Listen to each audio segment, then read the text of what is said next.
Every time a shooting war erupts between Israel and Hamas, and this is the fourth one since 2007, some people complain that you can't criticize Israel without being accused of anti-Semitism.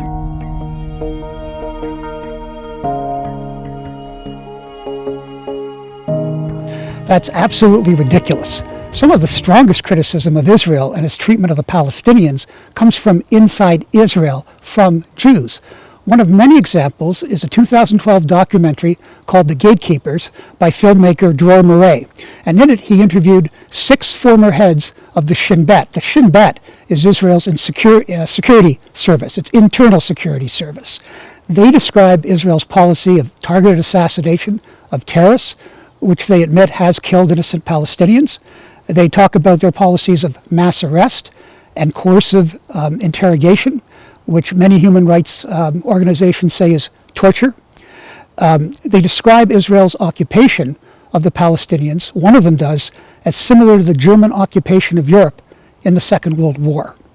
And while they don't apologize for those policies, they condemn decades of Israeli governments for, 1, refusing to negotiate an independent Palestinian state after the 1967 Arab-Israeli War, and the continuing policy of putting Jewish settlers into the occupied territories.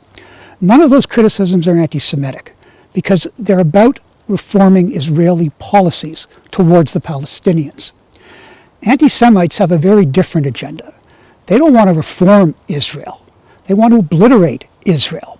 Or more accurately, they want Israel free of the Jews. Judenfrei is what the Nazis used to call it.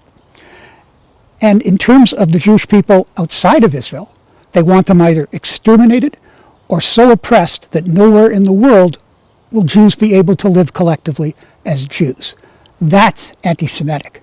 That's Jew hatred. Criticizing Israel's policies is not.